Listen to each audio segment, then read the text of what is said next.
but your cornfield's plastic. Acting like a killer, but your clips are static. I'm the one that shows up, boots in mud, slinging shell cases and raising blood. My girl ride dirty in a two-top Wrangler, whiskey in a purse, switchblade fanger, trailer park queen with a tongue like fire. Taught her how to aim, now she shoots like a sniper. I don't sell dreams, I sell real life scars. From bar brawl, shotgun shells and cars. You call it thug, I call it redneck wisdom. Stay in your lane or get baptized. With a dirt don't lie, with a pain runs deep and the strong don't. This video don't come in the cold winds driven. I ride with the Lord, but no fucks given. Got blood on my hands and smoke in my chest, ain't scared to death. I done gave my best, so don't come testing my outlaw living. I walk through hell with no fucks given. Outlaw code, we don't talk to no cops, just 8R clips and grab a lot chops. Big dog barking with the muzzle still hot. Snap like a twig if you step in my spot. I'm the outlaw preacher, back road demon. Home fake flex, my life got meaning. I done seen hell in a broke down Chevy, sipping on pain with my trigger hand steady. I ain't never cared about a hater's word. I got southern steel and a mouth like a curse. I done laid low, I done flipped them scripts. I've been the one with the blood on the grips. Trailer park motion split beer like seas. You in a fake chain, I'm in real low trees where we whip that whip and we skin that buck and we don't cry, no, we just run out spot. With the dirt don't lie, with the pain runs deep and the strong don't cry. With a law don't come and the cold winds driven. I ride with the Lord, but no fucks given. Got blood on my hands and smoke in my chest, ain't scared to death. I done gave my best, so don't come testing my outlaw living. I walk through hell with no fucks given. So don't test the rebel with a bone to snap. I got old beef cooking on the cast iron map.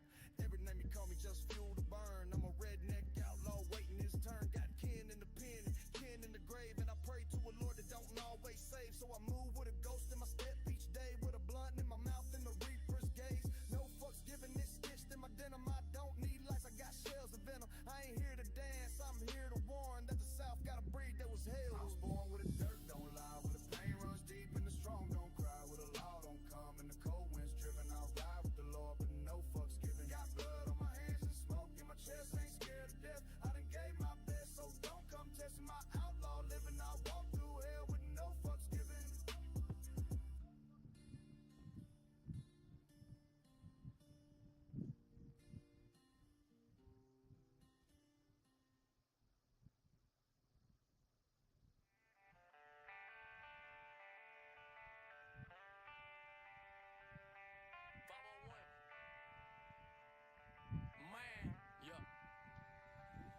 Man, you can keep that fancy shit and all them changes to flex. I'll take a crib, a couple acres, that's way out in the sticks. I don't need a bag around my neck to prove that I'm with the shits. I ain't just trying to be wealthy, bitch, I'd rather be filthy rich. I'm from the South, from the mud, boy, I'm filthy as shit. Got dirty Sprite, good dope, and always move with a stick. I'm feeling high, eyes low, with a blunt to my lip. I'm from the bottom of the map, just trying to find why I fit. It's like I get a check, I spend it, man, ain't that about a bitch. I've been working all week just to put food in the fridge. I flip a pack until it's gone, then go do it again. What's in my cup, sipping strong, moonshine, no gin. Boy, I got the shit the harder way, they hate how I did it. They put dirt up on my name, but they can't dirty my image. I got the shit all off the muscle, had to go out and get it. Filthy rich, mud money, I've been making a killing. My main chick had broke me down, been getting money ever since. I guess it took that low blow for me to bust off a lick. Been chasing money and these dimes make me feel like I'm rich. But shit, I still been pinching pennies like I need every cent. Man, you can keep that fancy shit and all them changes to flex. I'll take a crib, a couple acres, that's way out in the sticks. I don't need a bag around my neck to prove that I'm with the shits. I ain't just trying to be wealthy, bitch, I'd rather be filthy rich. I'm from the South, from the mud, boy, I'm filthy as shit. Got dirty Sprite, good dope, and always move with a stick. I'm feeling high, eyes low, with a blunt to my lip. I'm from the bottom of the map, just trying to find why I fit. Fresh about them bottoms, plotting with ghouls and goblins. Some pills are hard to swallow, we just trying to see tomorrow. Barter to take it farther, that's just part of the grind. On the TV, if you need me, boy, I ain't hard to find. Gather around this copper, you want it, then make an offer. Put your money where your mouth is, so please shut the fuck up talking. Overalls, muddy boots, big dog, 100 proof. I done made a couple loops. Well, hello, Diamond. Welcome. How you be? Smoke and shine, hit my line if you need it, yeah. Arkansas OG, you gon' have to show me. Still got money from some Reggie back in 03. Man, you can keep that fancy shit and all them changes to flex. I'll take a crib, a couple acres, that's way out in the sticks. I don't need a bag around my neck to prove that I'm with the shits. I ain't just trying to be wealthy, bitch, I'd rather be filthy rich. I'm from the South, from the mud, boy, I'm filthy as shit. Got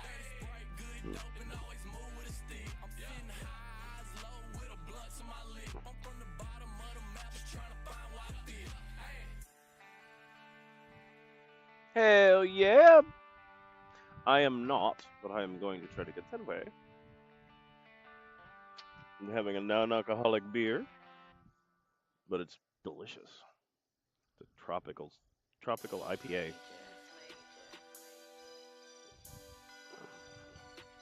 Been working on my truck, so hopefully my truck will be fixed here soon.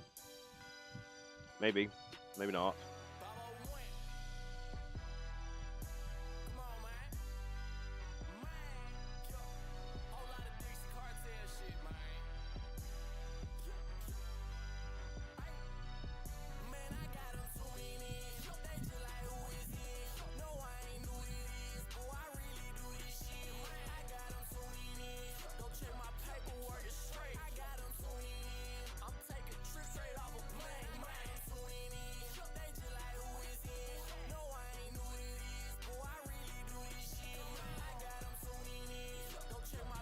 We're working straight.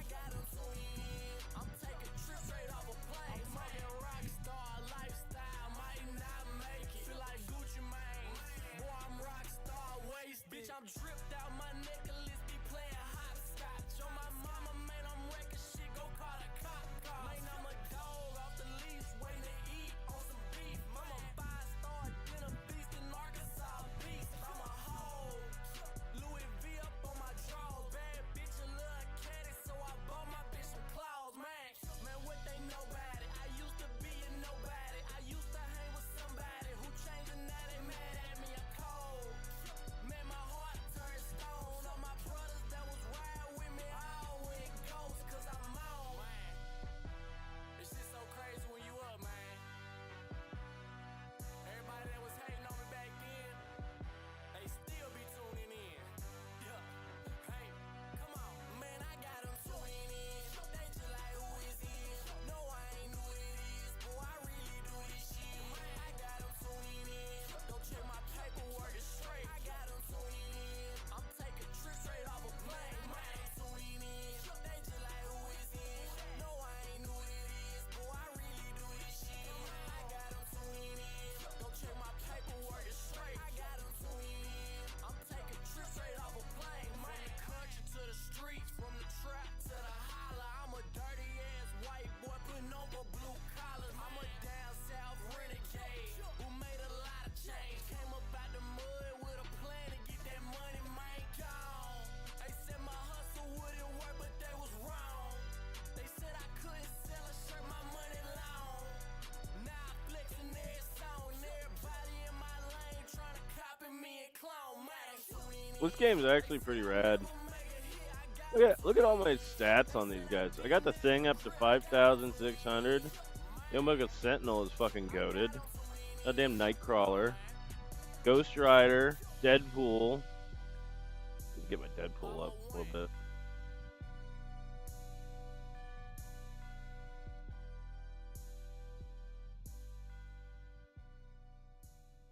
Deadpool's one of my favorites. I gotta get him up. Oh, camo and chrome, baby.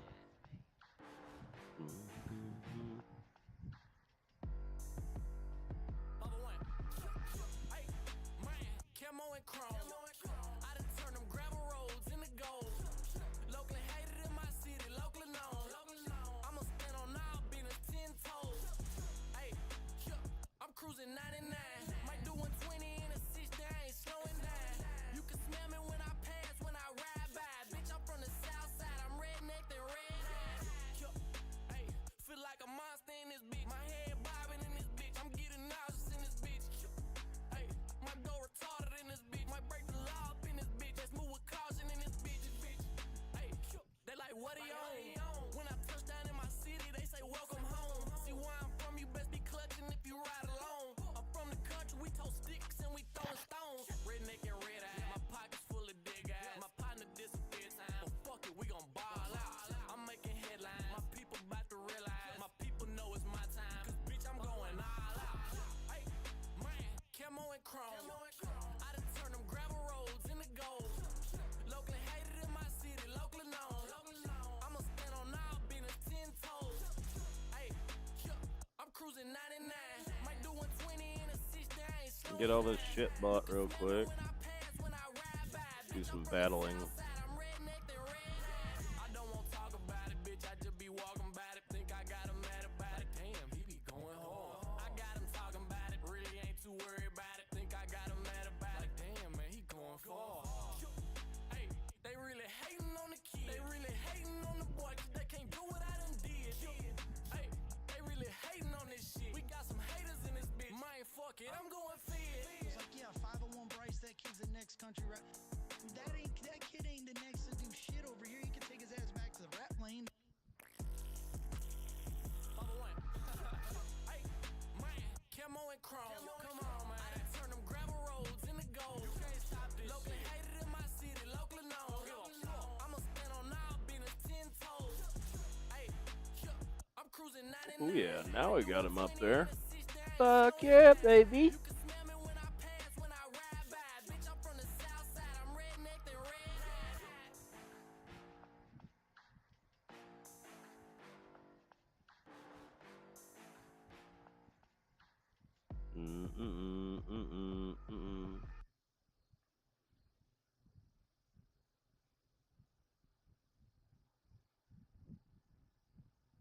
It's major. It's major.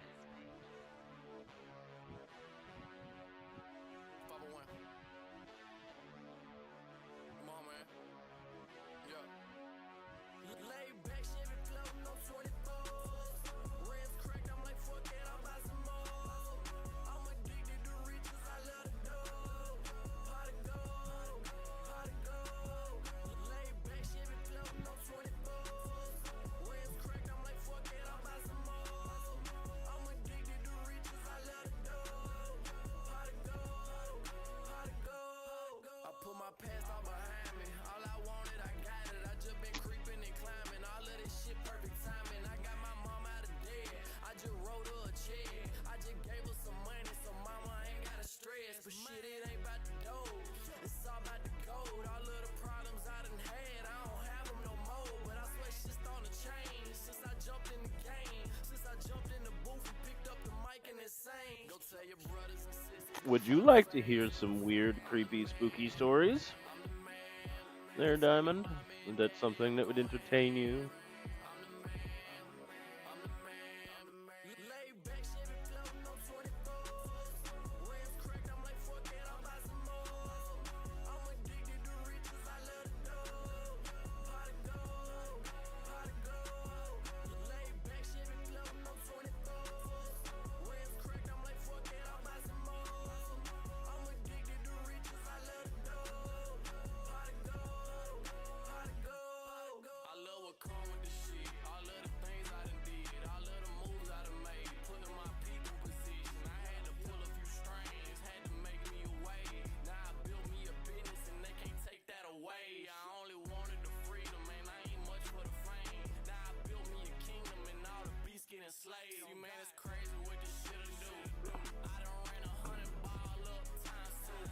They just waiting on me to fall, bitch, hang loose. Cause I done set a wave on them fucking fools. Come on. Man, I really feel like I was made to do this shit. Like God intended this shit for me, man. Go tell your brothers and sisters, go tell the fam. I'm the man, I'm the man. Go tell your mommy and daddy I'm going ham. I'm the man, I'm the man. Lay back, Chevy floating on 24s. Rims cracked, I'm like, fuck it, I'll buy some more. I'm addicted to riches, I love the dough.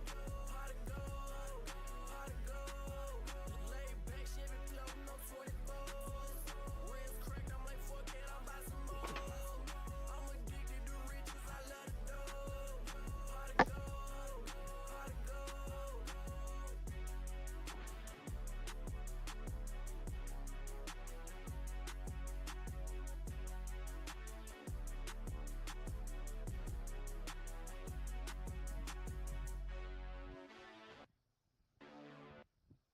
Phone overheating? That's weird.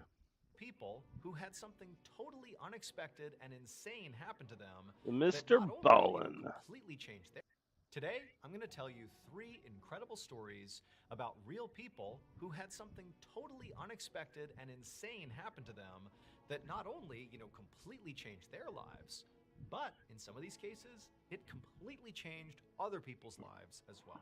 But before we get into those stories, if you're a fan of the strange, dark, and mysterious delivered in story format, then you've come to the right place because that's all we Please do, and we go upload and once a subscribe to week. Mr. So, if Ballin. that's of He interest to is you, goat. on the next really hot summer day, offer to make the like button a nice fresh cup of lemonade. But don't tell them you used salt instead of sugar. Also, please subscribe to our channel and turn on all notifications so you don't miss any of our weekly uploads. Okay, let's get into today's stories.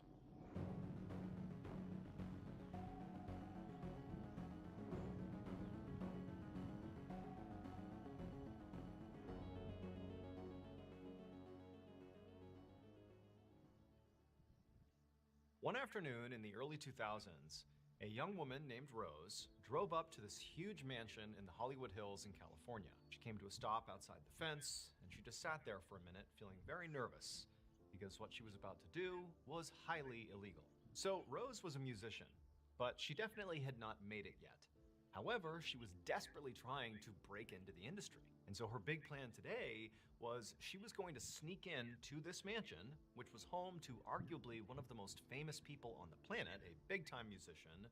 And her plan was to give them a copy of her demo CD, because she believed if they would just listen to just one song on there, they would be blown away by her talent, and they would help usher her into the industry, and her career would take off. Now, obviously, she knew this could go horribly wrong, and, the owner of this home could just as easily call the police and have her thrown in jail, but to her, it felt like the risk was worth it. And so Rose got out of her car, and she looked up this huge driveway that extended up this hill, and it reached this big gate that sort of blocked off the driveway about halfway up, and then the driveway beyond the gate continued up to the mansion.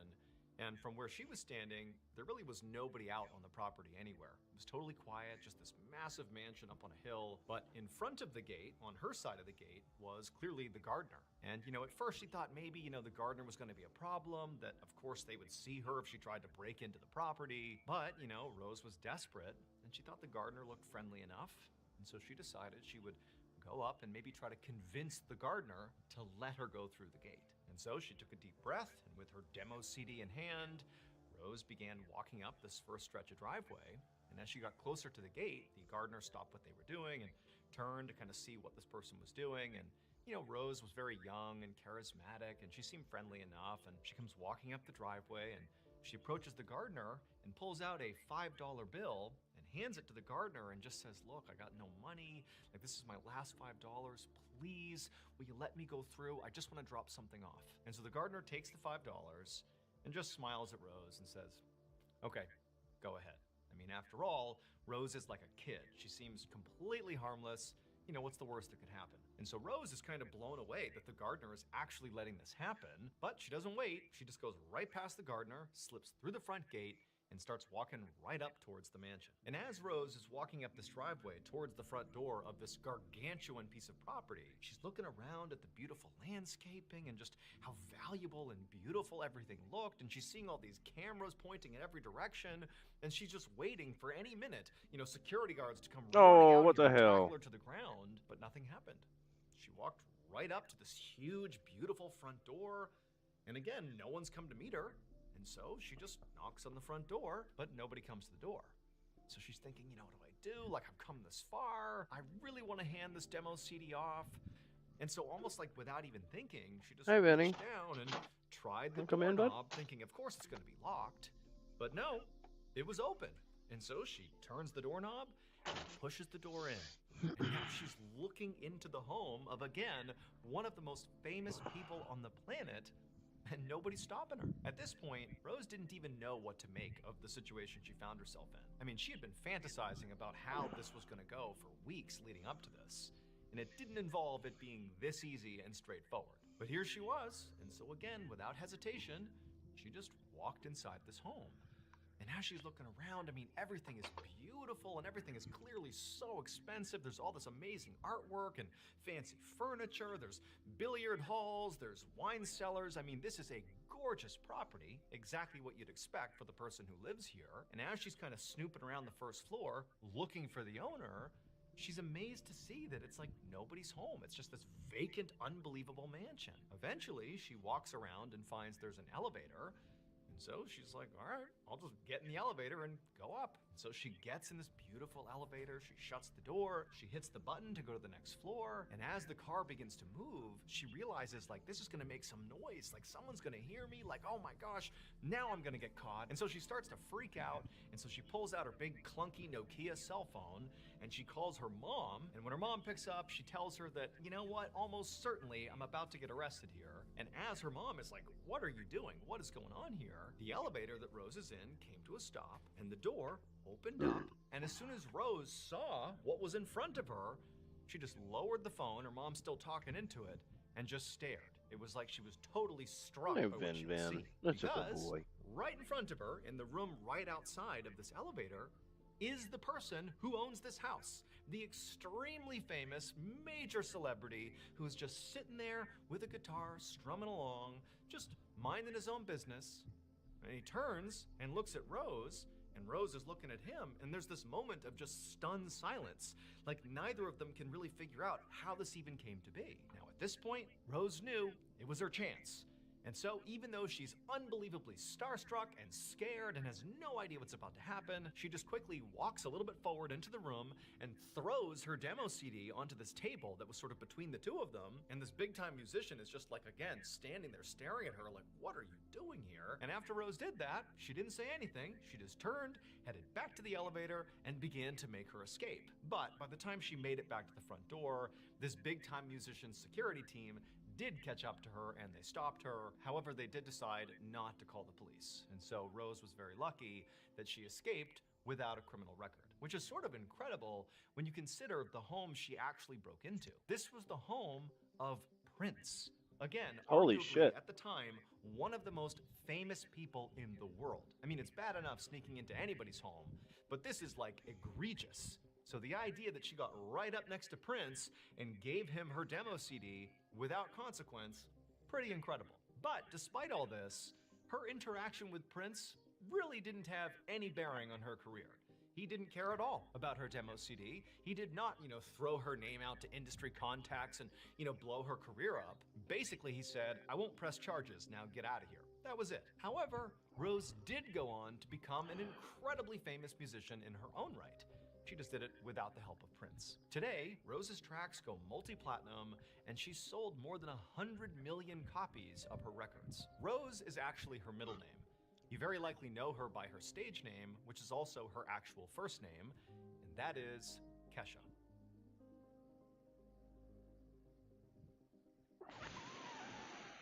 Damn. Last year, we launched a brand new podcast. Cheers, here by at the ROUDY way. Studios called Redacted: Declassified Mysteries with Luke LaManna. And so far, you guys have loved it. And in case you haven't heard, we also launched a YouTube channel for Redacted, where you can not only listen to these episodes, but also watch the beautiful animations we've done for each of these episodes.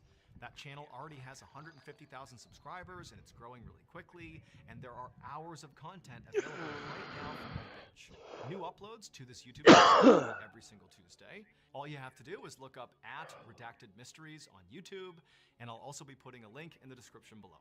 Wondery Plus subscribers can also watch Redacted on the Wondery app. Okay, back to the stories.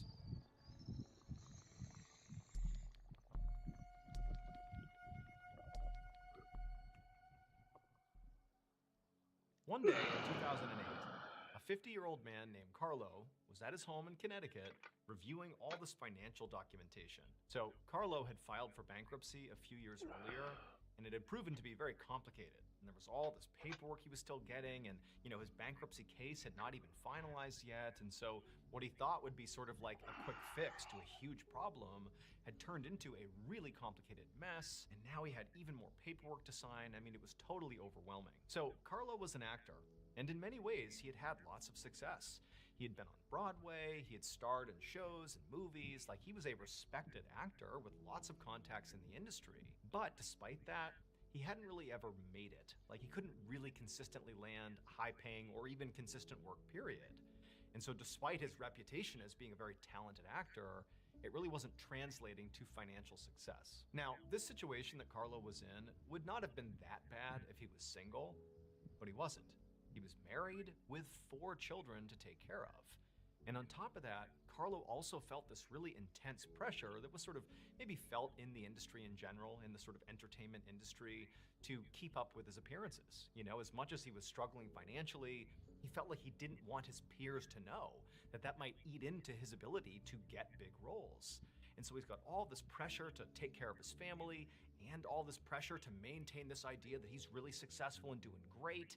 But in reality, he just felt like a total fraud. He had no money, and he felt like he didn't even know how he was going to dig himself out again. And so as Carlo is sitting there staring at this mountain of paperwork, he started to have this very dark thought that had sort of crept into his mind a couple of times over the past few months, you know, as this huge issue just continued to get bigger and bigger. But now, this dark idea had become fully realized in his mind. He began to think, you know, maybe if I were to die, there could be a large insurance payout to my family. That would solve their financial problems, and it would also sort of, you know, abscond me from looking like the fraud that I really am. Nobody would know. I'd be dead. They wouldn't know that I had all these issues. I'd just, you know, be gone, and people would miss me and my family. They'd be financially taken care of. You know, maybe that's a possibility. You know, obviously Carlo was not trying to end his life because he didn't want to be here anymore. He just felt like he did not have another way out. And so he actually went to his wife and began sort of, you know, nonchalantly asking her questions about their, you know, various insurance plans to see if he had a good life insurance policy that would pay out if he were to go. And eventually he got his wife to tell him that, yeah, you have a very generous life insurance policy. We are good if, you know, the worst were to happen and something were to happen to you. And at that point, Carlo felt like, that's it. That's the way to fix this problem.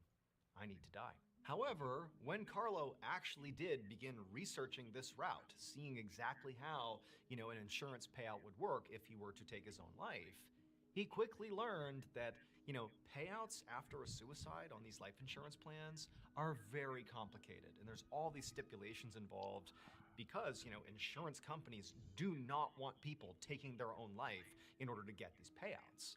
And so Carlo was quickly seeing that if he were to take his life, it would not be like, okay, quick payout to his family. Quite the opposite. And in some cases, you know, his family might not even be entitled to this payout. And so Carlo's thinking, well, okay, I can't take my own life. I need to find another way to have my life come to an end. And so he's thinking, okay, I'll start picking up really dangerous hobbies, and maybe I can sort of die by accident. Maybe I'll start hang gliding and fall out of my harness, and that'll be the way I die, and maybe that'll lead to a payout. Or I'll start doing base jumping, or all these different things that might reasonably explain why he suddenly died. But he also was thinking, you know, people would see through that. I'm not the type of guy that picks up really dangerous hobbies, and so that could be kind of suspicious. He's like, okay, well, what else could I do? And he's like, oh, I could hire a hitman. You know, somebody else will kill me, and then, you know, it's not my fault. Somebody else took my life. That'll allow for a payout, right? But, you know, the more he thought about it, the more that, too, seemed highly suspicious. I mean, people don't usually get away with hired hits. And so several months go by, and Carlo is still alive, because he's basically discovered that there really isn't a way to intentionally end his life, directly or indirectly, without getting caught and sort of jeopardizing the one thing he wants this to do, which is to have this payout for his family. And so he's just sort of stuck in this situation that he does not feel like he can get out of. Like, he's just completely buried by debt and this general financial crisis he's in. And so Carlo was doing really the only thing he knew he could do, which is just to get out there and audition for as many shows and movies and various acting opportunities as he possibly could to at least, you know, get some amount of money coming in, even though clearly it was still never going to be enough.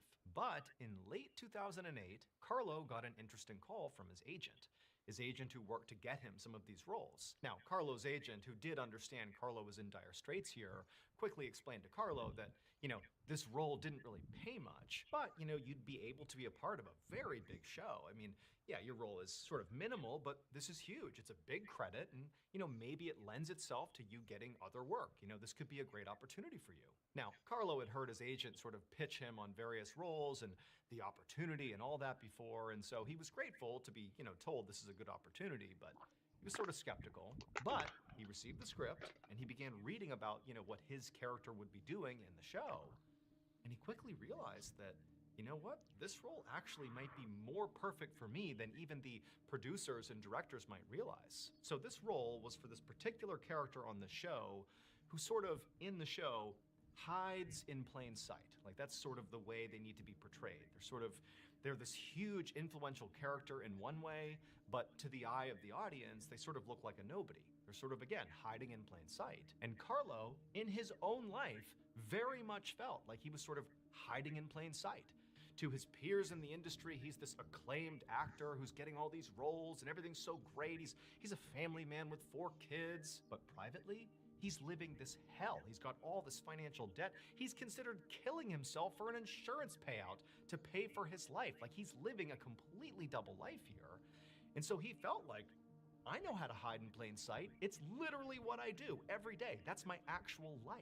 And so he takes this role, and Carlo does such a world-class job portraying this character who hides in plain sight that the director and all these people who are working on the show, they're like, oh my goodness, Carlo is incredible, and this character that he's portraying, we gotta find a way to expand this character and make them more meaningful in this show. And so they quickly began like writing in additional scenes into this big time show for Carlo's character. Again, not because the character was so good, but because Carlo was so good at portraying that character. And as this character's role grew in the show itself began to succeed even more. Like, the audience was like, wow, we love that character. And so the character only grew and became a staple in this show. And it ultimately completely changed Carlo's life. Not only because this would be the opportunity that would make him massively famous and hugely successful, but also because he got paid and he was able to escape the financial hell that he was in. Through this incredible experience, Carlo would get paid millions and millions of dollars and would be nominated for multiple Emmy Awards. Now, you might know Carlo by his full name, which was Giancarlo Esposito. But if that name doesn't ring a bell, you very likely do know him from the life-changing role that he portrayed on this show. He was Gus Fring, the chicken shop kingpin from Breaking Bad. That's hilarious.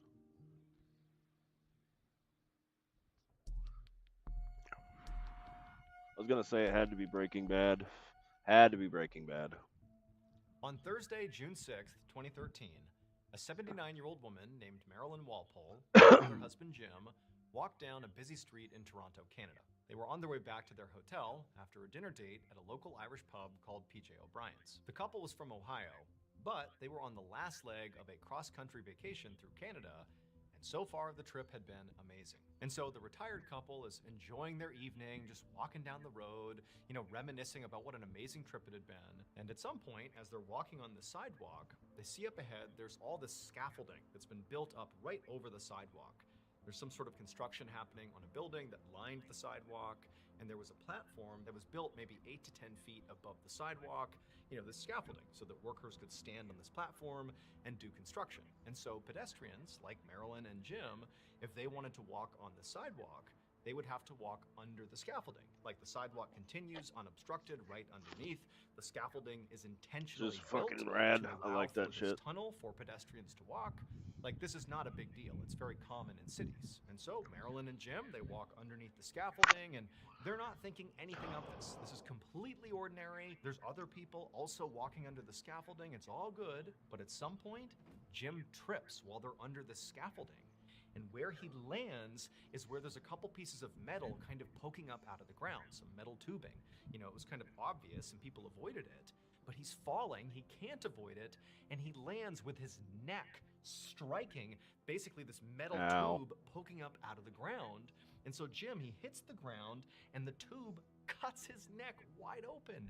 And so suddenly Jim is literally gushing blood all over the sidewalk. And it happens so completely suddenly that Marilyn, she saw her husband trip, and she's kind of getting him to stand up. And as she's doing that, she's seeing all this blood pooling everywhere, and she just freezes. She has no idea what's happened. Like, what's going on with Jim? Why is he bleeding? And she starts screaming for help. And there are these two guys. There's nobody else inside the tunnel with them, but there are these two men who don't know each other. They're just strangers out on the street.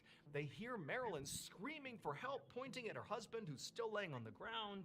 and these two guys come running over to her, and they're kind of assessing the situation, and they see Jim kind of grabbing at his neck as blood is pouring out of him, and one of the men pulls out his phone and calls 911. So he starts talking to first responders, and the other man, he got down next to Jim, he pulled the scarf off from around his neck, and he cradled Jim's head, and he wrapped the scarf around Jim's neck, and he applied pressure to Jim's neck. And very calmly, he told Jim, "It's okay, we're stopping the bleeding, paramedics are on their way." He tells Marilyn, "It's okay, I've got your husband, you stay calm, everything's gonna be fine." And so Marilyn, who again is just kind of in a panic here, this happens so suddenly, she immediately calmed down because she can tell clearly this second man, the guy holding her husband's head and applying pressure, he's got to be a doctor or at a minimum in the medical field, because this guy has just a commanding presence, a very calming presence, and knows what he's doing. And so to Marilyn's great relief, the man on the ground holding her husband's head and the man who had called 911, they stayed with her and Jim all the way until the paramedics arrived, which was only a couple of minutes later. And then after Jim was lifted up by paramedics and put into the back of the ambulance, Marilyn was told, "Hey, get in, you're coming with him." And as she's climbing into the ambulance, she turns and specifically asks the man who was kind of all over it, who was actually handling Jim, and actually holding his head and applying pressure. She said, "What's your name?" And the man looked at her and he just said, "My name's John. Everything is fine. Your husband's gonna be okay. Now go." And so Marilyn just felt so reassured by this guy, and she said, "Thank you so much." She hops in the ambulance, the door's shut, and they take off to the hospital. The following day, Marilyn was in her husband's hospital room, feeling very grateful that Jim was clearly going to survive here. So ultimately, he had broken a finger and also needed 10 stitches to his neck to close the wound. But from what the doctors told them, basically the cut to his neck, had it been maybe 1/8 of an inch deeper, it almost certainly would have severed his main artery, and then very likely he would have bled to death right there on the sidewalk before paramedics arrived. So this was a very close call. But even without that deep of a penetration, the wound he sustained was still life-threatening, and the doctors told them that, because of the quick action of John and the other man who called 911, that very likely contributed to stabilizing him enough that he was able to get to the hospital and be saved. And so Marilyn and Jim, they can't believe this has happened, but they're so grateful to the medical team and also to the two men from yesterday, who they don't even know who they are. But Marilyn is determined that she needs to find these two men, John and the other guy, and thank them. But she's realizing she really doesn't have a way to contact them. I mean, this all happened so quickly, and all she knows is one guy is named John, and she didn't even have the other guy's name. But luckily, the following day, when Marilyn and Jim were back at their hotel, they got a call from the front desk saying that they had a visitor. And it would turn out it was the man who had called 911. He had been really concerned about Jim and Marilyn and wanted to figure out if they were okay, and he had discovered where they were staying, and so he had come to see them. And so Marilyn and Jim, they come down and they're so thankful, and they come to find out this guy is actually the owner of PJ O'Brien's pub, where they had gone to eat on the night Jim had fallen. And she's just saying, "Thank you so much. Without you, I don't know what would have happened." And then also Marilyn's like, "Do you know the other guy, John, the one who actually was applying pressure to Jim's neck, because he also played a huge role in saving Jim's life." And the owner of the pub, he sort of looked back at Marilyn with a smile on his face, and he's like, "Well, I don't know him personally. We just happened to be walking down the street when you called out for help. But, I know who John is. Lots of people know who John is. In fact, honestly, you probably know who John is. Because it would turn out John was not a doctor, the way Marilyn assumed he was, based on how easily he stepped into the fray of this medical crisis and knew what to do and put pressure on Jim's neck and seemed so calm. None of that had to do with medical training. He was not medically trained. Instead, John has this skill. He's this really charismatic, really commanding presence where every time he's in a room, people just look to him and think, "Oh, he's got to be in charge," because he's just got this way about him, this X factor. And he carries that X factor on screen. Every role this guy plays in movies and TV shows, he is the leader. He is in charge, and it's so effortless because that's kind of his thing. And so from that day forward, Marilyn and Jim had a brand new favorite actor, John Malkovich, the multi-time award-winning actor who literally saved Jim's life.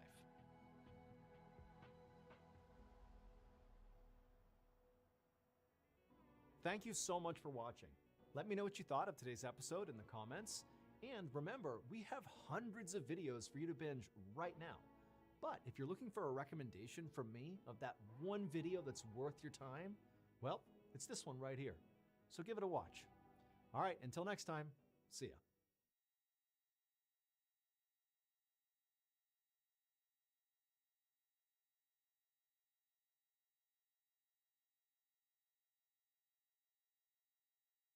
Today's story is wild. I mean, honestly, it doesn't even sound real, but we pulled the story directly from newspapers all around the world. So it definitely did happen. But before we get into today's story, if you're a fan of the strange, dark, and mysterious delivered in story format, then you've come to the right place because that's all we do, and we upload once a week. So if that's of interest to you, please swap out the like button spray deodorant for extremely harmful pesticide. Yay. Also, please subscribe to our channel and turn on all notifications so you don't miss any of our weekly uploads. Okay, let's get into today's story.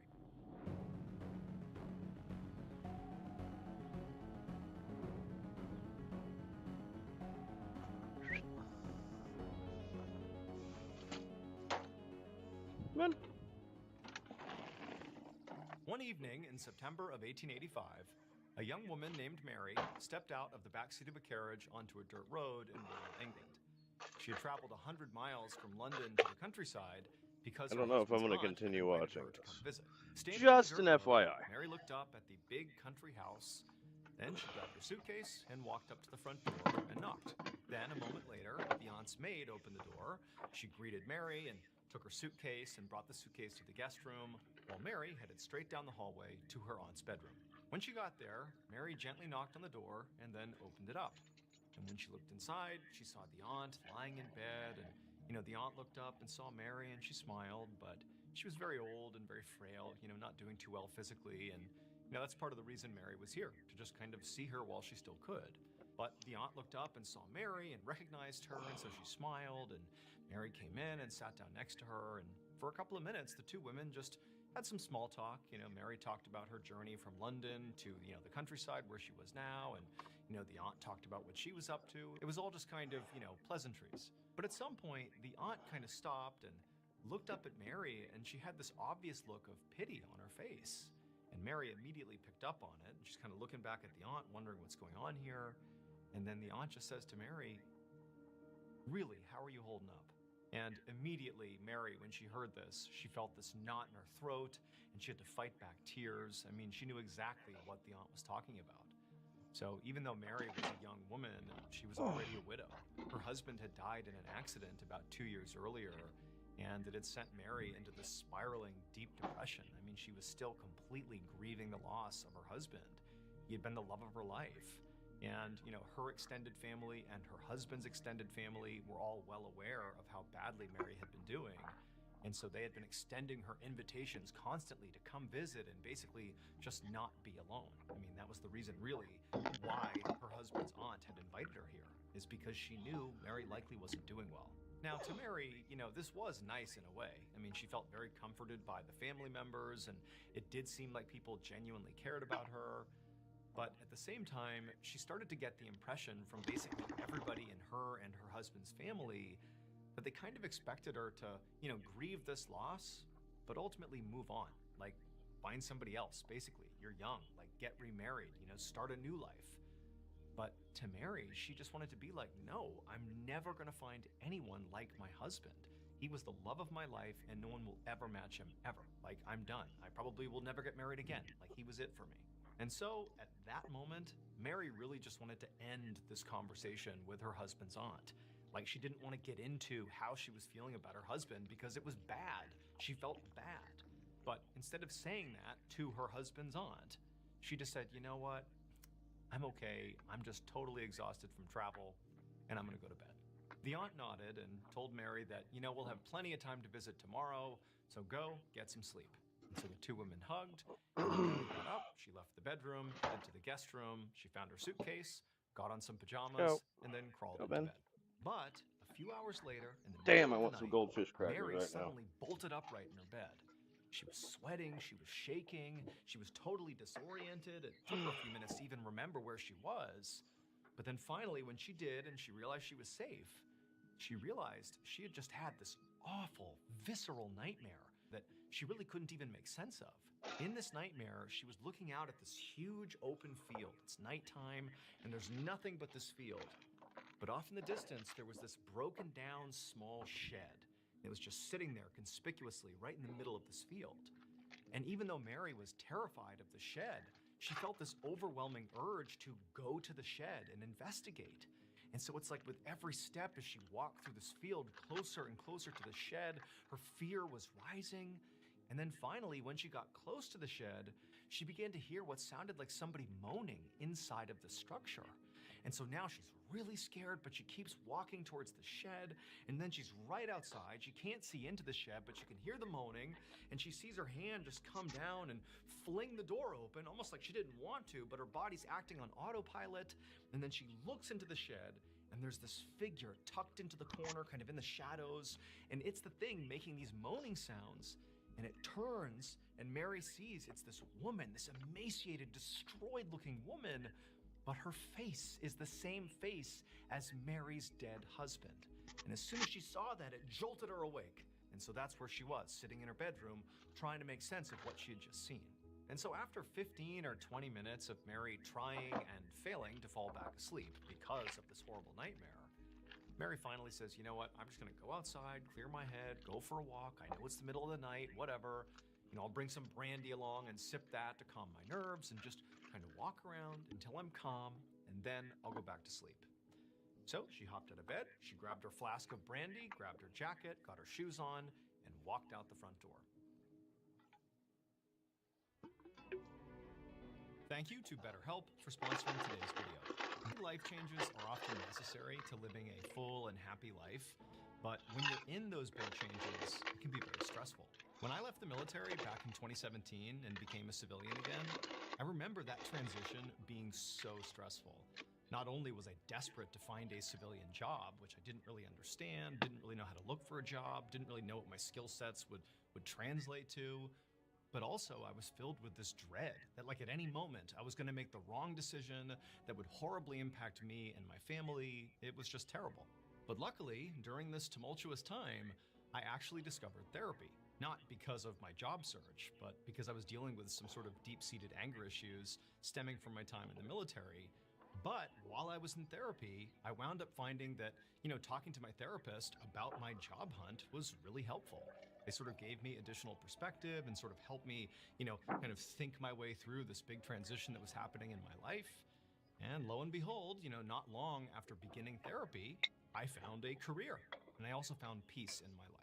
So if you're in the middle of a big life change right now, or if maybe there's a big change coming up and you're stressing about it, consider trying therapy. And a great therapy option is Consider BetterHelp. trying BetterHelp your is an ass. entirely online therapy platform, so it's extremely easy to Benny. access Who's and your not handsome stressful buddy? at all to get started. All you have to do is fill out a quick questionnaire online, and then they will match you with a licensed therapist in as little as 2 days. Also, you can change your therapist at any time at no additional cost. Click the link in the description or go to betterhelp.com/MrBallin for 10% off your first month of therapy. Again, that's betterhelp.com/MrBallin for 10% off your first month of therapy. Okay, back to the story.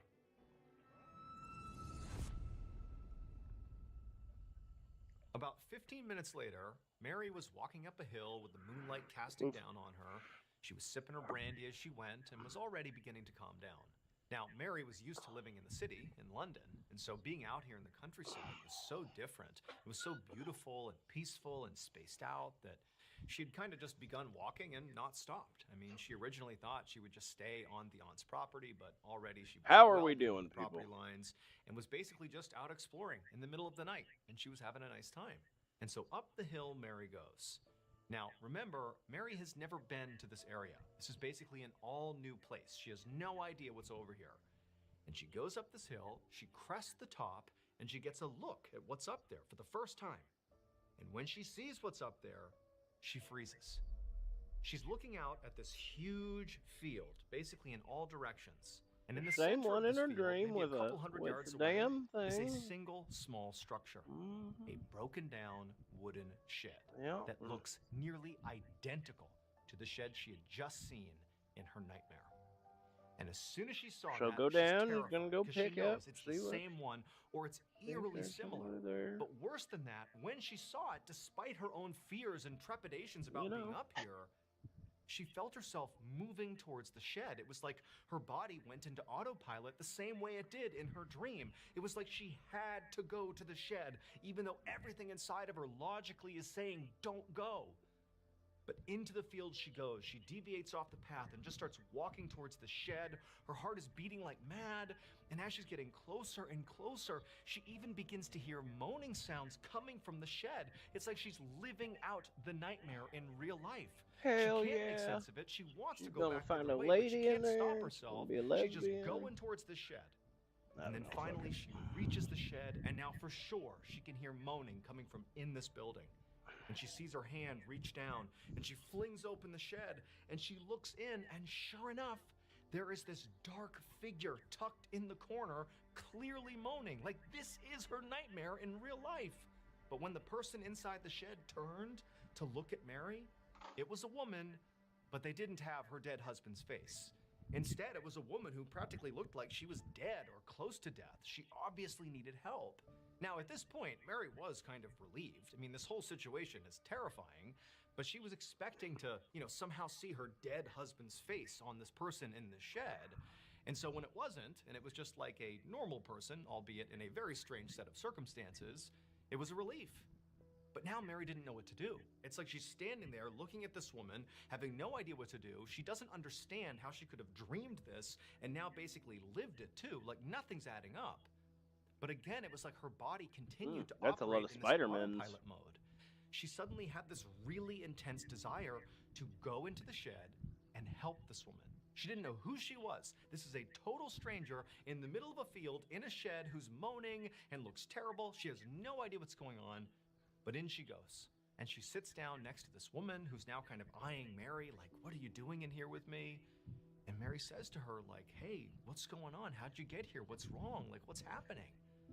But the woman, it was clear she wanted to respond to Mary and, tell her what was going on, but, she was too weak. It was like she really was on death's door here. And Mary could clearly see that. Like, she didn't need to be told this woman is in a very bad way here. Now, Mary knew what needed to happen is this woman needs to get to a hospital. But they were nowhere near a hospital, and this woman clearly can't get up and walk.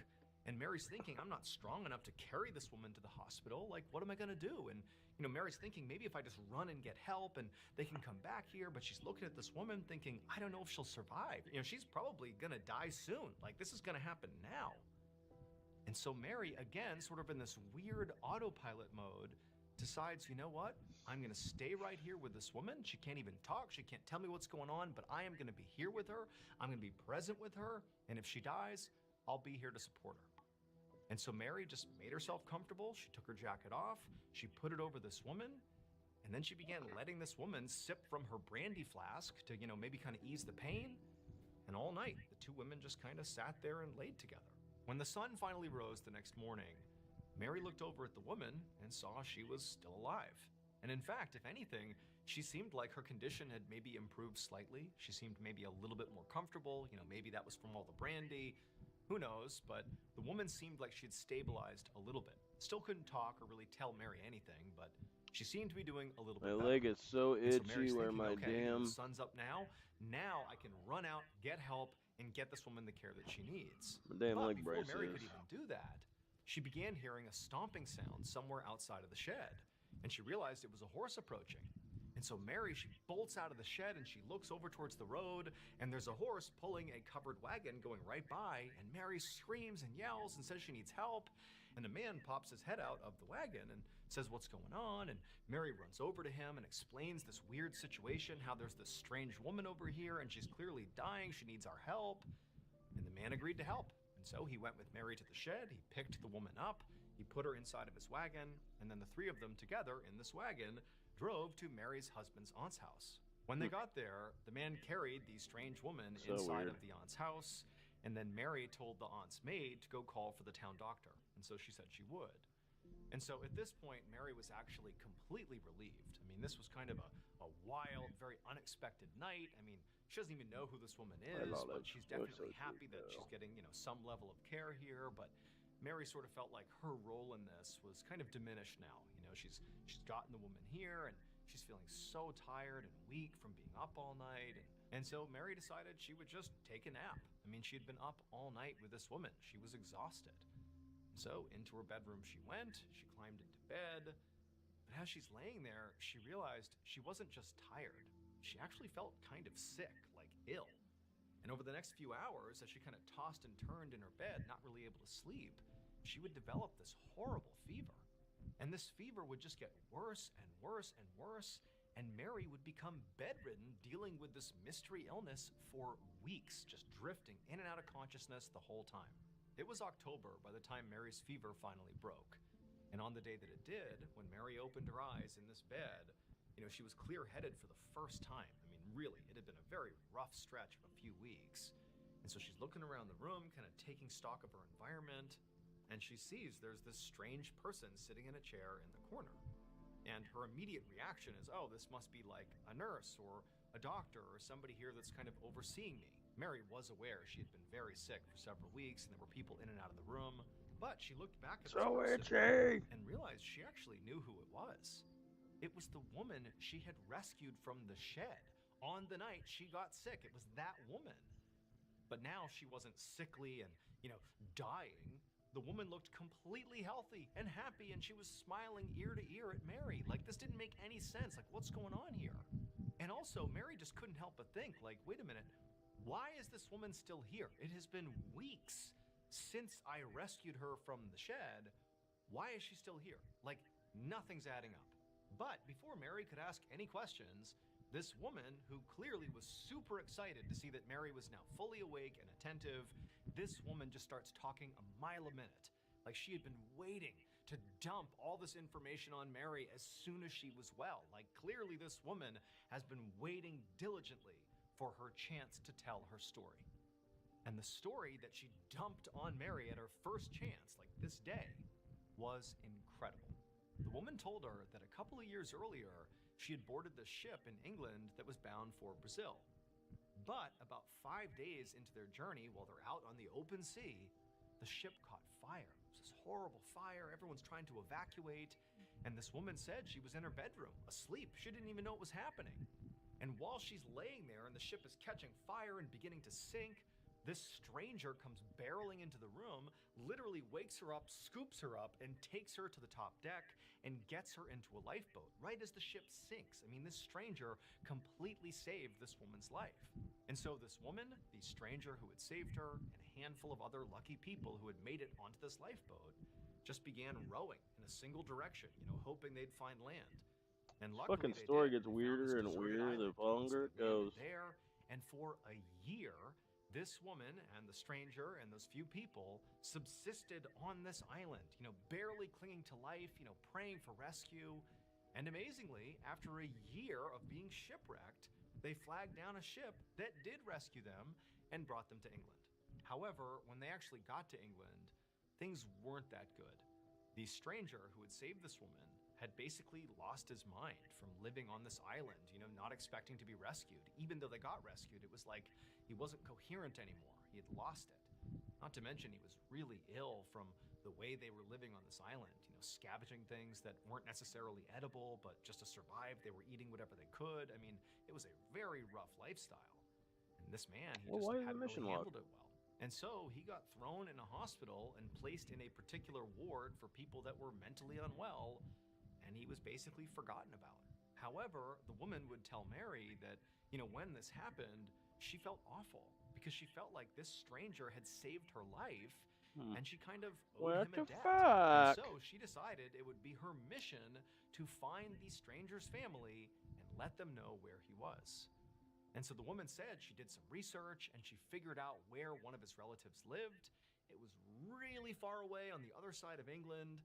And so she spent all her money, you know, using every vehicle she possibly could, every ride she could take, getting as close to this location as she possibly could.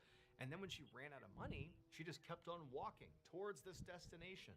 And she kept going until she literally ran out of food and water, but she wasn't quite there yet. She knew she was getting close, and she's just walking, and she's basically falling apart, you know, so hell-bent on finding this family member for this stranger.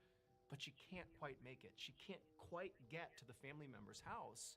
And that's when she finds this shed out in the middle of the field where she just collapses, thinking, okay, this is where I'm going to die.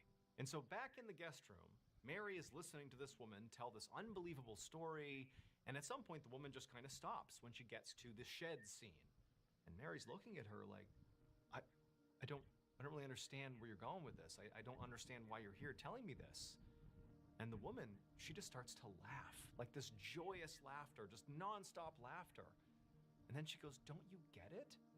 And then seconds later, Mary hears footsteps. And a man walks into the bedroom. It's her husband. It's the one that saved her. Wow. Okay. He didn't That's die fucked up. in an accident 2 years ago like they thought. He was in a shipwreck, but he survived. He was the man who got thrown in the hospital and forgotten about. And it was this woman who was making the journey to his aunt's house to tell her that he was still alive. And it was only because Mary had that totally bizarre nightmare that sort of led her to that shed that she found this woman who would have died in that shed and never quite gotten to the aunt's house, and so never could have told the family, never could have told Mary that her husband's still alive. It was because of that dream that fate aligned, and now her husband was back. Mary and her husband's story wound up being published in newspapers all over the world. I mean, people really could not get enough of this story. But despite how far-reaching this story became, nobody was ever able to come up with a logical explanation for how so many coincidences and this crazy dream Mary had, how it all came together to reunite Mary and her husband. Life finds a way.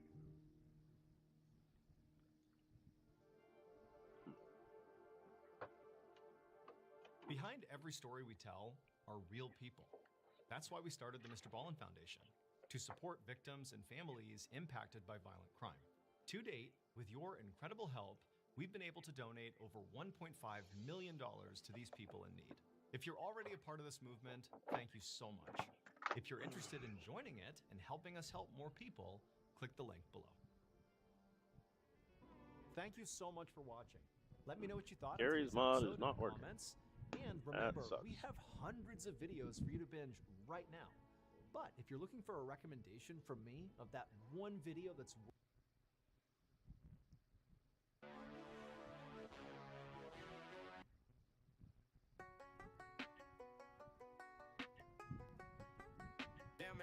Damn it, Bobby got the trap jumping like propane. Strapped up in Arlen, moving weight like it's no thing. Peggy in the kitchen, got the Pyrex gon' slow flame. Tell Hank I'm the king, I don't sell dreams, I blow cane. Bill sniffing lines while I'm counting up these racks. Boom, how we're mumbling while we loading up the packs. Blue in the back, she a freak on the low. Told them feds I sell propane, they don't need to know. I keep that white girl tucked like Dale in his basement, saying it's just legal gas, but the real shit's adjacent. Plug in Odessa, got them birds in the trailer. Got a Bobby in the shed, bagging up with inhalers. Mixing Molly with the lean, got me slumped on the lawn. Nancy hit me up, say she down when John gone. Pocket full of dead men, gas like Strickland. If I see a badge flash, then I'm gone in an instant. My bitch like men, classy, but she trapped with a blade, and she'll flip your whole block like a charcoal parade. Got that southern drawl, money tall, never sloppy. They ask who run the South, and I yell, damn it, Bobby. Got the trap jumping like propane. Strapped up in Arlen, moving weight like it's no thing. Peggy in the kitchen, got the Pyrex gon' slow flame. Tell Hank I'm the king, I don't sell dreams, I blow cane. Bill sniffing lines while I'm counting up these racks. Boom, how we're mumbling while we loading up the packs. Blue Ann in the back, she a freak on the low. Told them feds I sell propane, they don't need to know. Feds watching close, got the trailer park hot, but I'm cool as Hank Slum, posted up with the Glock. I told Dale no bugs, still checking my phone. Even Bobby moving loud when his mama ain't home. Stack chips like Lucky, turn the struggle to a hustle. Red dirt stains on my jeans from the scuffle, turn a brick to a Bentley, I ain't never been sorry. And if Peggy asking questions, I just hit her with Yeah, that was sorry. Moving that work from the hill to the field. Got them Hanks on deck and they all down to kill. I ain't playing with a badge, I ain't losing this money. You snitch, you get clipped.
What the fuck?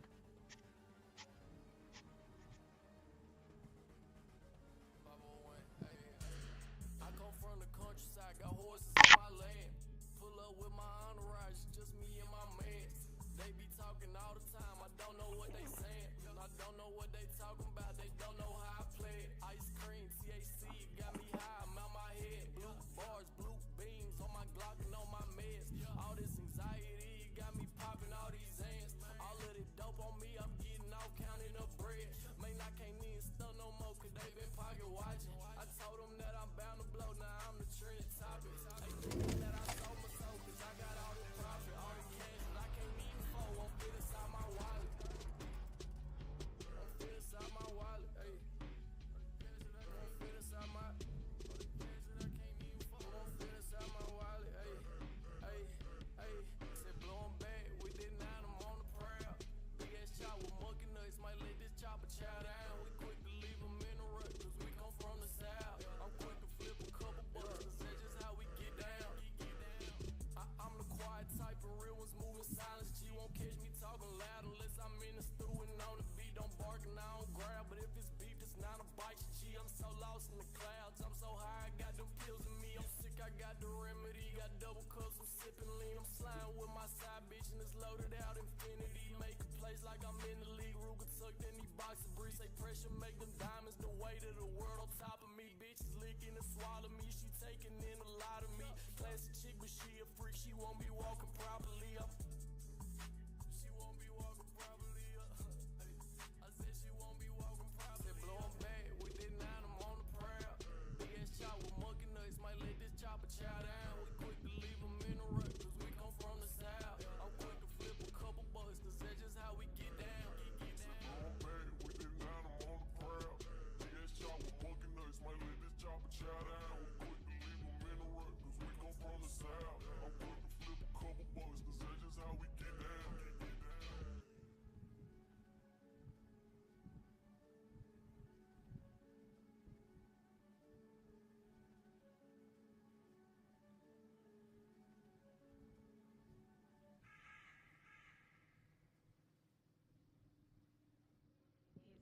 Bro, It's major. shit. Look, 501 Bryce is the motherfucking truth, Bubba. This motherfucker is the goddamn truth, bro. Yeah, I tried to tell him $500,000 ain't enough. I tried to tell him that the ticket going up. Might buy my mama house and paying lump sum. I'm really ballin' now and they can't tell me none. I can pick a bitch, get anything I want. I'm guaranteed to hit, might put it in her throat. But I just tease the bitch and tell her what she want. Then I'm gone, say she want a relationship. Well, sorry bitch, I don't. I'm too private. Bitches kissing bitches, I might have to 2-time it. I just need a bitch who hold it down, no lying. I'm out here looking for her, trying to find her. Where she hiding? Hey, where the smoke? I came up flipping pace, got different strains of the dope. I came up on Kroger sacks and $200 on. I made the pack flip to the money, bought me a yo, now I'm on. Man, what you know about it? I'm outside stepping on them boys, you just a homebody. I'm Arkansas repping on them boys, you just a nobody. Ever since I started making noise, they tryna co-sign me, it's over with. I tried to tell them, I done told them bitches. If that deal don't come correct, then I ain't signing with you. If that deal ain't got a milli, you can keep it. I done told them what I wanted, ain't no secret. Yeah, I need a crib for my mama, cause she gon' need a place to live. Need a whip with low mileage, I need a bitch without no kids. Need a truck sitting lifted on 3726. Yeah, I'm needing shit. Yeah, I tried to tell them $500,000 ain't enough. I tried to tell them that the ticket going up. Might buy my mama house and paying lump sum. I'm really ballin' now and they can't tell me none. I tried to tell him $500,000 ain't enough. I tried to tell him that the ticket going up. Might buy my mama house and paying lump sum. I'm really ballin' now and they can't tell me none. Hell yeah. Cheers, I'm right with you.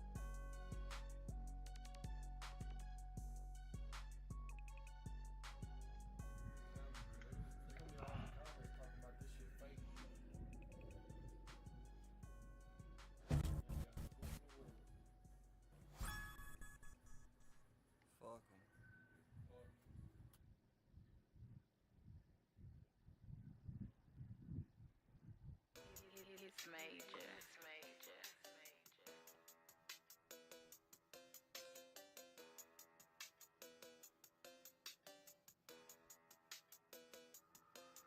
They been talking for a minute, I'm like, hold up, let me finish. I ain't got enough fucks to give them all.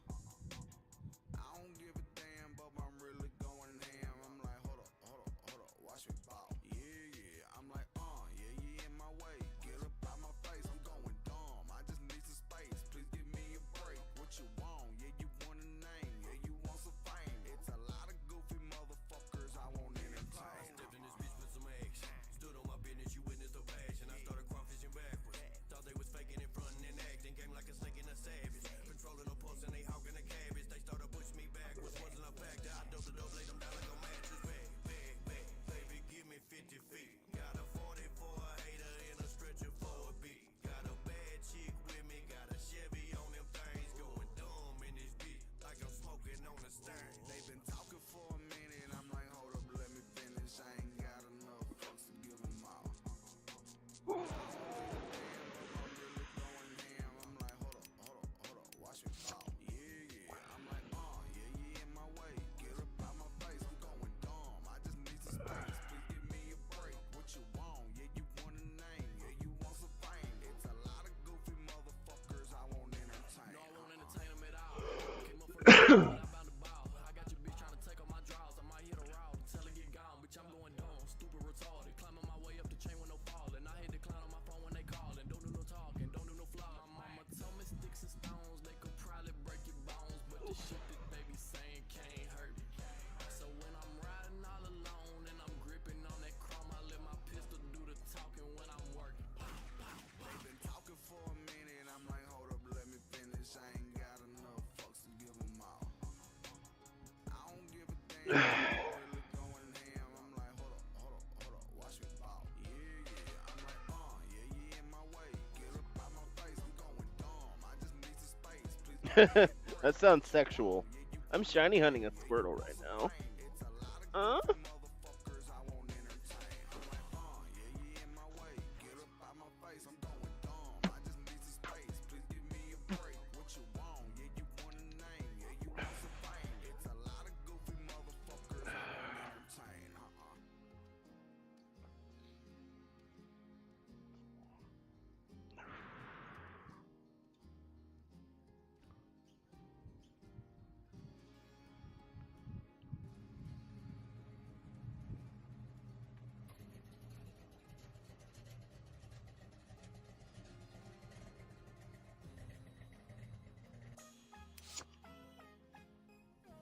It's major. It's major.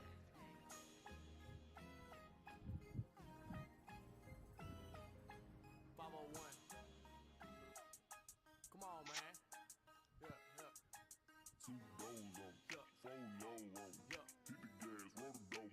Liar's Poker, America, Big mud ties, need my bar joints greased. I'm feeling every bump, every stump in the street. Coming down the block before I turn. Too damn high, catch a flop from all the birds. If I break down, I fix it, I ain't worried. Country boy state of mind, boy, my ride so dirty. Boy, my ride so dirty. Backwoods, gas good, head blown. Cheap on reefer, get it cheaper by the bowl. Blowing smoke, rolling down the window. Rain, sleet, or snow, ain't no road I can't go. Bitch, I been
3, 2, 1.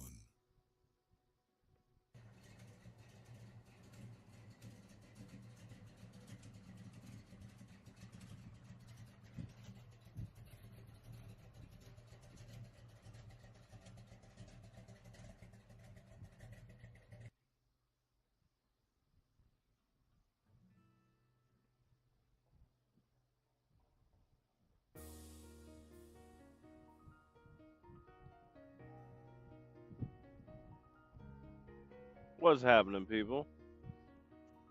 I know Diamond's over the moon, or we're close to it.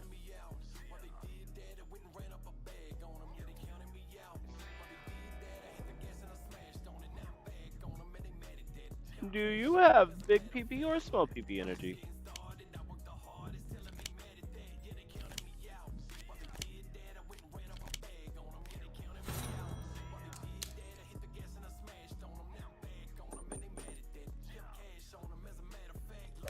I have negative PP energy.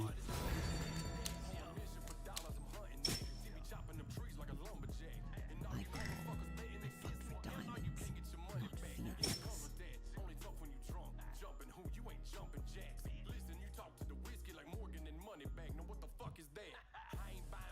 I call, you should fold. Coward fold.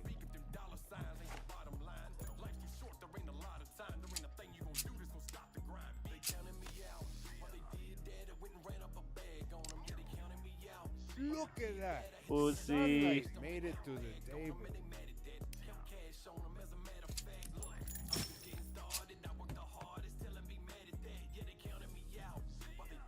I call, I'll break you down.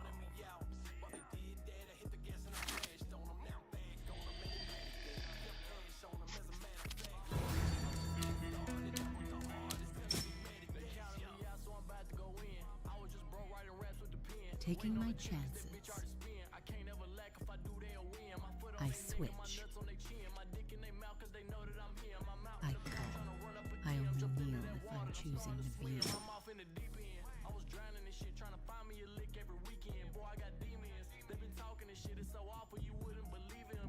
They blinked at me.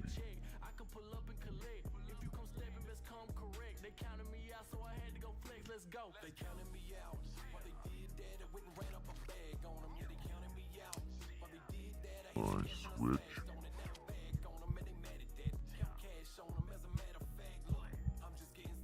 I call, you should fold. Two pair, baby. Taking my chances.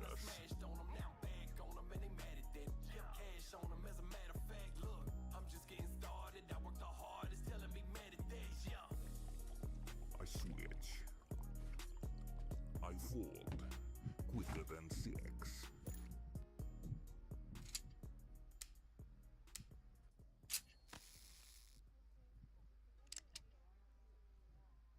I will bother her.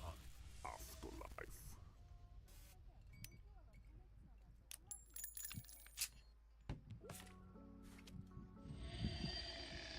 Hell yeah.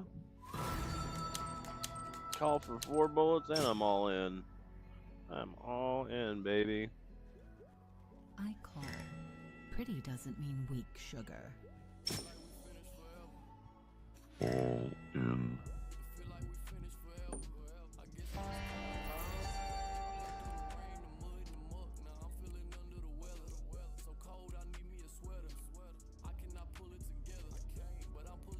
Do do do do do do do.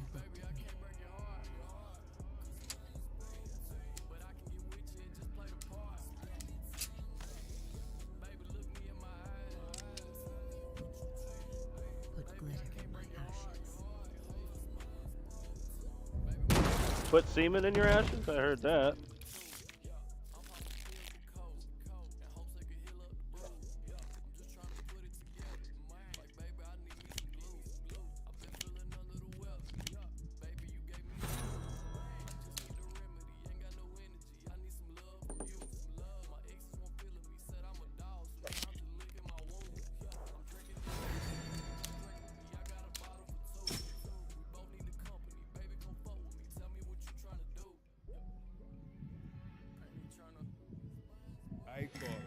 last time I hesitated, I got married. I call dying isn't losing. I call I'll break you down piece by piece. Oh, hell yeah.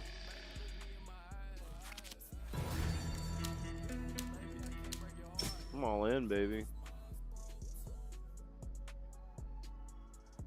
Icor, I'm not gonna back off now.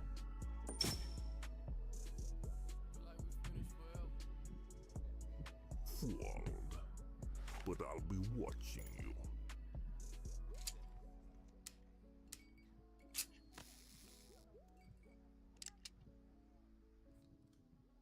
I will bother her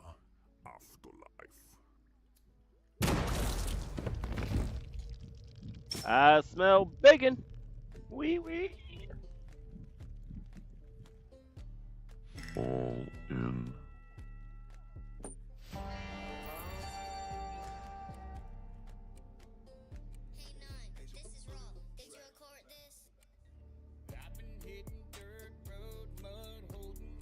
All in.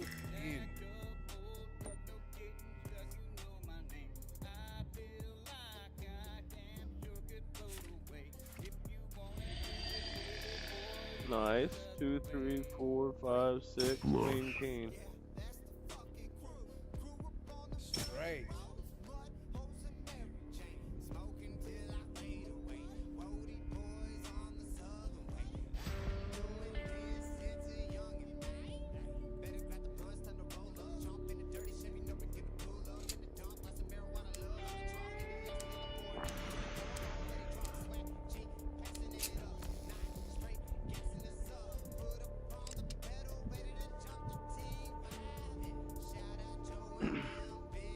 Look at that.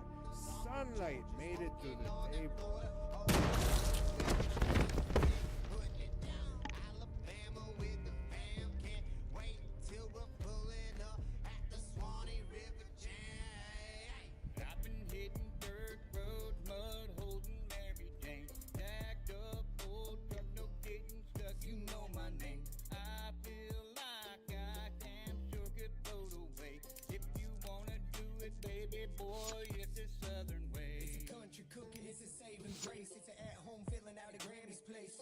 Liar's deck.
Smoking day, here we go, we on a mission, have a good time. Listen, we ain't come here to play. Smoking down, chill with my dog. We all got those, can you stay in the game? Mud holes in that Mary Jane. Pops got me, got music, got drains. Since a year we been running through the woods barefoot like a soldier. We ain't grow up in the hood, we about to get paid. Been doing it a while, growing up in this life, knowing how to get down. Got that passion with we rapper, grow straight up out of nothing. This is how I be stepping, I play my feet on the ground. Won't never slip, this is how we all do it. Full wheel drive, slinging around the town. Gotta go to the top where the battles are harder. We all just fought up, we'll never stand down. Family fame, foot wild in them backwoods and we smoking dang. Here we go, we on a mission, have a good time. Listen, we ain't come here to play. Smoking down, chill with my dog. But we all got goals, can you stay in the game? I've been hitting dirt road, mud, holding Mary Jane.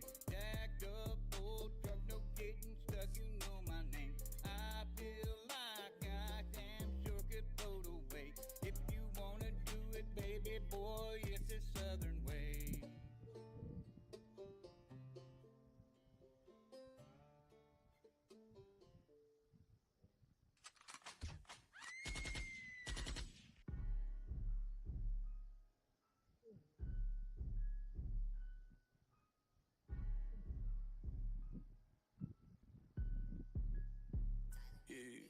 heard them boys said I was pussy, knowing good and what I slide. If you really finna try me, guess your ass is finna die. I don't care how big his gun is, bet it don't shoot good as mine. Catch him lacking, pistol packing, up that 9 like 9 times. Police try to question me, man, I ain't even do the crime. Do it, took your cake in jail and you ain't get it back and try. I ain't worried about them boys, I gotta go and get what's mine. If we going on a mission, might not make it back alive. Smoke again till I can't breathe, I'm smoking out the pound for show. I don't beef about no drama, I ain't beefing about no hoe. Yeah, that boy get in that gym and like some paper, he gon' fold. You know I'm playing checkers, I ain't playing tic-tac-toe. I hit 100 million strings, ain't no one say they proud of me. Remember back up in that school when they was steady clowning me. Thomas burning to some beef, I think he had my cow disease. All this ice up on my nigga, I think this shit is drowning me. I heard them boys said I was pussy, no one good in what I slide. If you really finna try me, guess your ass is finna die. I don't care how big his gun is, bet it don't shoot good as mine. Catch him lacking, pistol packing, up that 9 like 9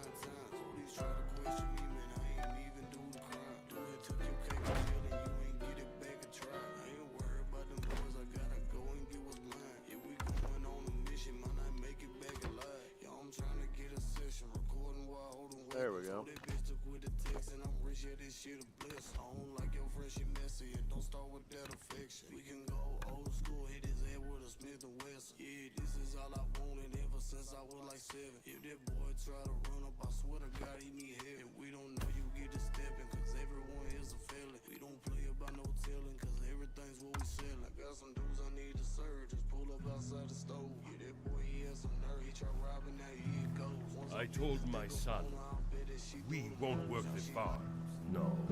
We won't eat the food of beasts. We'll eat meat, as any civilized animal does. But when the civilized called a harvest, and the city feasted on my boy, we took to the warrens and lit the country aflame. Who decides the fate of animals? The longcoats? The common folk? The KSR?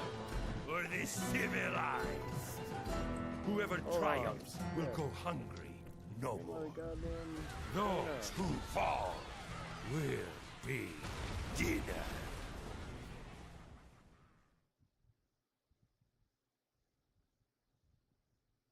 Okay. That was difficult. Okay, just quit on me? Quit on me. Okay. So. Oops. Fucking water pump. Water pump's still going.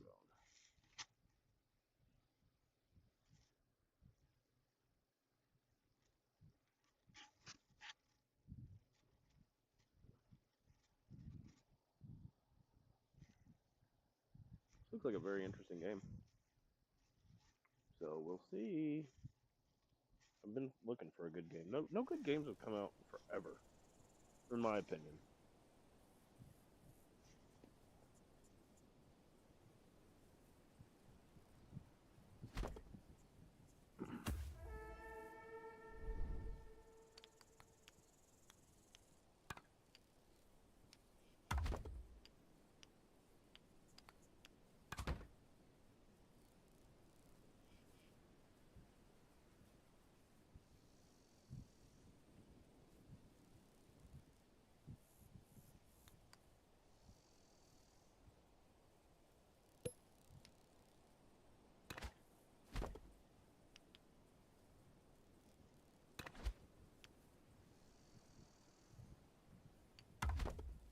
Okay.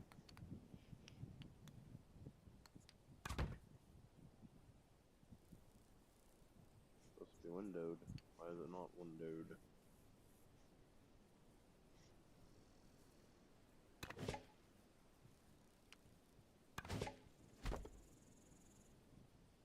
Alright, let's restart you.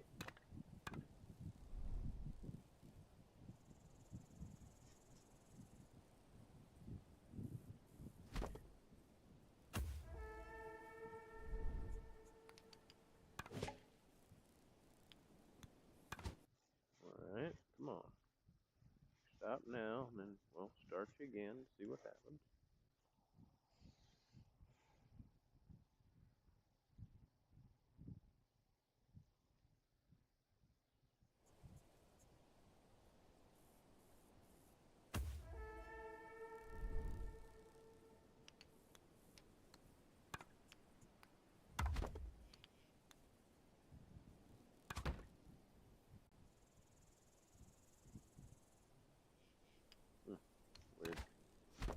cannot see you, chat, so I apologize. I'll just have to kind of go back and forth a little bit. And I need to know if it will capture the screen or what.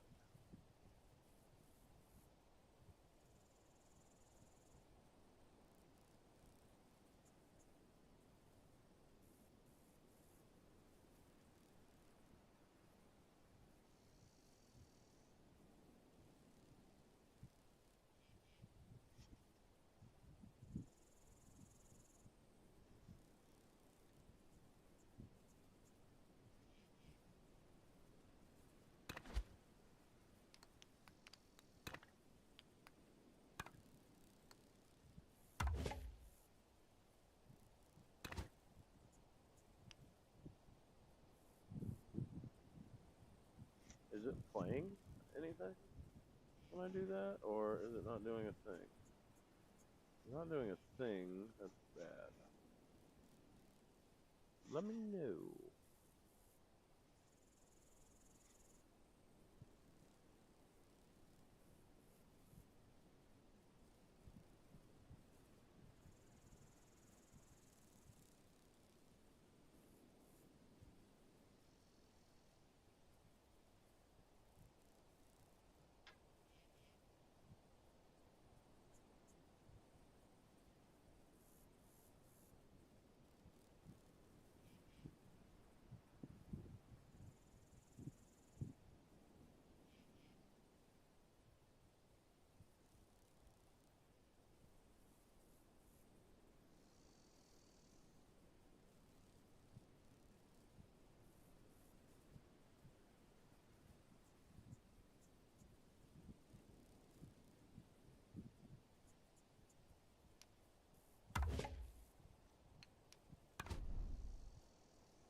I told my son, we won't work the farms, no.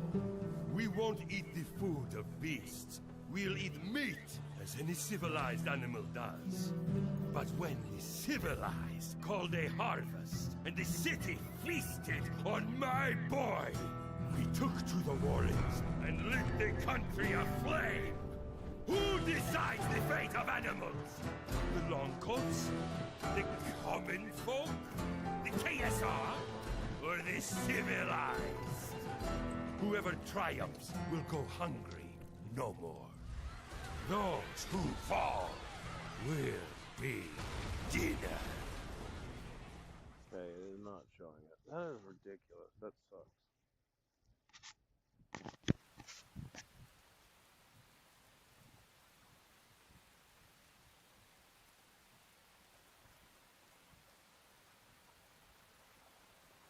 Looks like it doesn't matter. It quit anyway.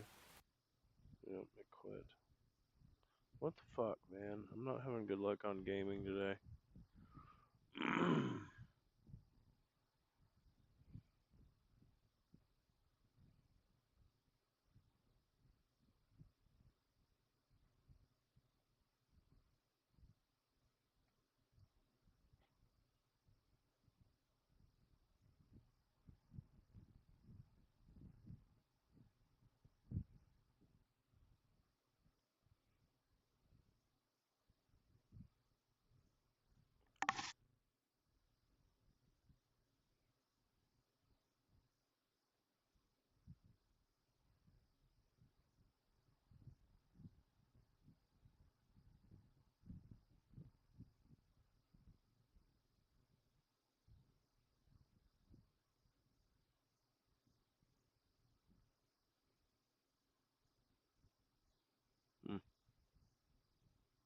Weird, weird, weird. I hate when my stuff does not do what I want it to do. It is annoying and troublesome for me. So, anyway. Let's go back to something else, kids, then, I guess. Liking it, she sharing it, reposting on my post. I heard him.